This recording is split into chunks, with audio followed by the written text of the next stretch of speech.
And welcome back. Our next artist she's an artist, but she's a multidisciplinary artist and improviser. She's with us to speak about how she uses various art mediums to connect with her audience and promote her upcoming projects. So please welcome to the show, Bonita Oliver. Bonita, welcome. Hello, Dr. Bob. It's so good to see you again. Bonita, I know you. Yes, yes. I'm, How are on- you? I'm great, and I'm marveling at your previous guest too, and the work that she's doing. I actually did not know much about the Garifuna culture, so this was Yeah, great. and Bonita, a lot of people don't, but a lot of people come through the same thing. Like Puerto Rico, the Indian, Spaniard, and African. The Dominican Republic, and there's a lot of cultures that are like that, that have that trinity, that three. And Yes, Honduras and is it's one of the Garifuna people are part of that culture. yes, it's beautiful, and I love this kind of work that people are doing now to really bring awareness to the diversity of culture that we have in this world. And my work is a bit about that as well. I really have a passion for telling stories that Mhm. have seen less exposure. We definitely, as you said, we are not going to know where we're going if we don't know where we've been, if we don't know who we are. And by widening our perception, by Yeah. widening our exposure to different cultures, we get a more expansive view of the world and of ourselves and of our potential collectively. So, And that's yeah. what piques my curiosity to want to put those things in a book like this, volume one, two, and three. People to know in Black history and beyond. Not only Black people, not only people whose shoulders we stood on, and people who we celebrate each and every February for Black History Month, but beyond that. And Exactly. I try to put all of that in here. So it's I wonderful can't speaking to wait people like that and people like you. Yes, I can't wait to read your book Yeah. when they come out. Your books. So, yeah, I have a couple of projects coming up right now.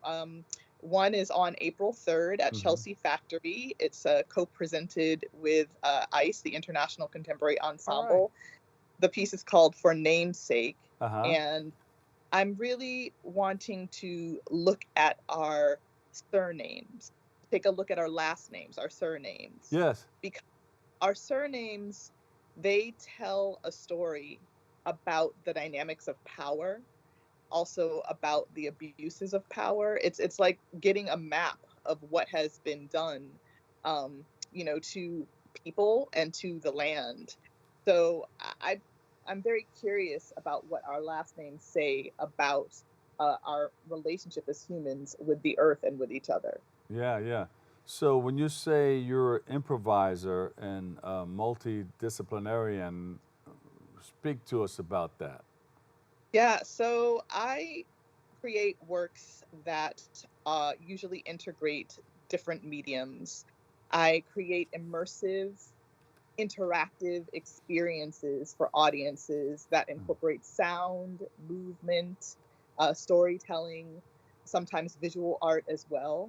And I feel that this reaches people on multiple levels because everyone is different, right? We all Yeah, have a different way of understanding our world based on who we are as individuals. Some people resonate more with sound. yeah. Some people are not able to hear, but they are able to see, and others are not able to see, but you're able to feel, you're able to touch, Yes. you have multiple senses. And so I like to create art that can reach people through our multiple senses. Ah, yeah, I think that that is definitely something that can reach people across generations, across cultures, yeah. and it makes the work sink in more deeply. And how are you doing this? Explain it to us. How are you putting all of this together to be So able to it all touch off on all the senses? Yeah, so it all depends on the story that I'm telling. Uh, Whatever story I'm telling, it informs me on what mediums I should be using. So yeah. for this piece, this work that I'm presenting on April 3rd, this one is integrating sound and visual art. And like I said, it's incorporating a little bit of interactivity. I'm engaging people to look with curiosity into their origins of their own surnames and uncover, some of the stories that their surname tells about their lineage, sometimes not connected to their genetic lineage at all.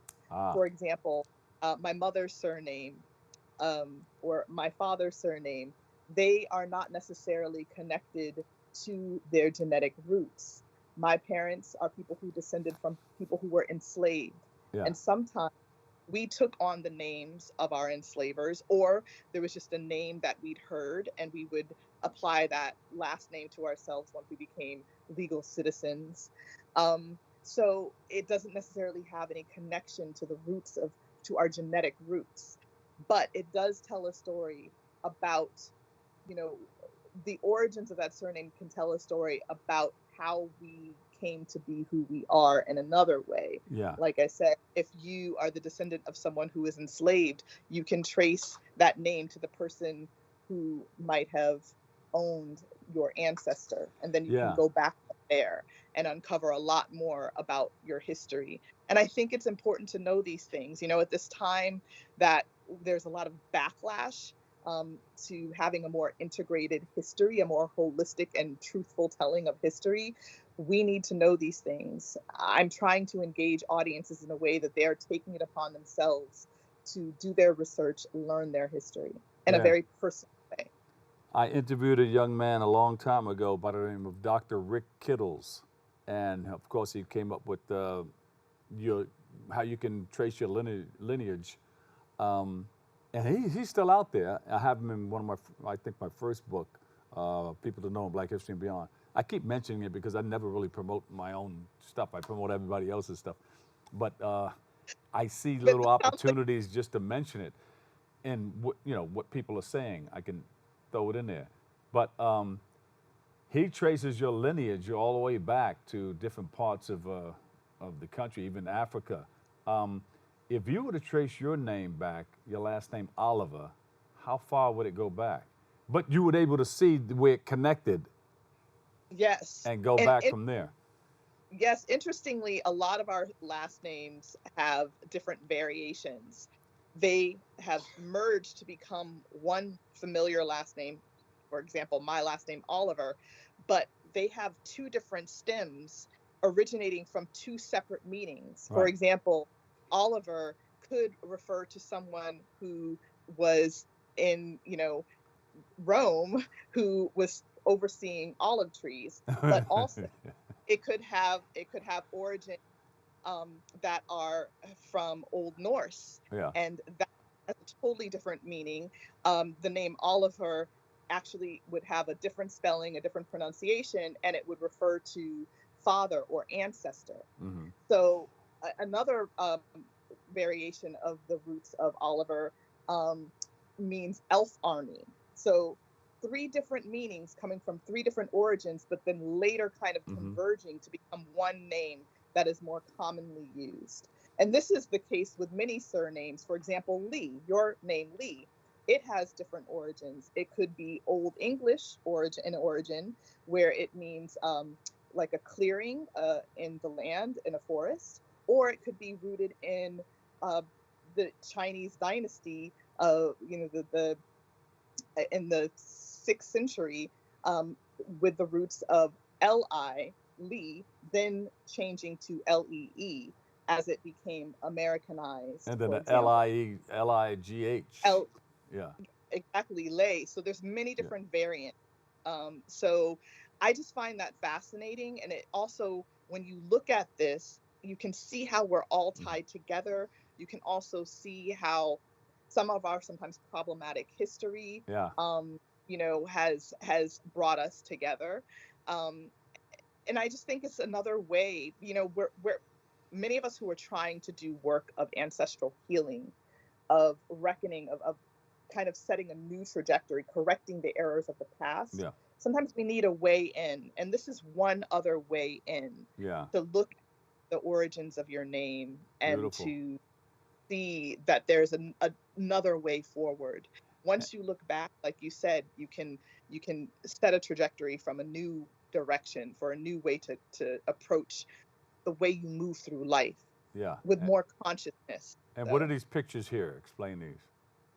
So that was from a performance that I did in the summer of 2023, so just this past summer, at the Pleasant Village Community Garden. This was an interactive work um, inspired by the poem Coal by one of my favorites, Audre Lorde. Yeah. Um, and this was really an examination of the power of words in augmenting and restricting our sense of self and other. I was particularly looking at it through the lens of the word Black, how people relate to the word Black, how there are different connotations to the word Black. Hmm. Um, and so with this piece, I invited the audience in to kind of riff on that word and take inspiration from Audre Lorde's poem. It incorporated, again, sound and movement, and it was also bringing awareness to the Black people in the community of the Pleasant Village Garden and the work that they have done to hold on to this land, this garden space Yeah. that has brought so much peace to the community. So Beautiful. that's So, what you were. so a lot of the stuff that you're going to do, April 3rd, you got for Namesake coming up, right? Where's that going to be held? Yeah. So that is going to be at Chelsea Factory on April 3rd at 7:30 p.m. And it is a co-presentation by Chelsea Factory and the International Contemporary Ensemble, who will be performing some of my composed music, and my visual artwork will also be shown. And again, this is another interactive piece. It's, again, inviting the audience to explore their own surname origins and bringing kind of us together in collective ritual. And you explain a lot of this on your website and Yes. through social media. And what is that? BonitaOliver.com. I am on BonitaOliver.com. You can also contact me and join my community. I'm also a VR storyteller. I hold virtual reality gatherings and interactive performances in my VR spaces. So if you contact me and join the community, you will be made aware of any upcoming events that I have. And I hope that you do sign up and join me. Beautiful. Now, are we going to do a new song about Bonita Oliver instead of Bonita Applebaum? No. Well, you can't replace the tribe sound. It'll be a remix version. Bonita, thank you so much. Thanks for joining us, all right? Thank you. Okay. Thank you so much for having me. And we'll see you again. April 3rd. April 3rd for Namesake. All right. Post it up. We'll check it out. All right. Thank you so much. Thank We'll you. take a quick break right here. I've got more open. It's all coming your way. Coming up next.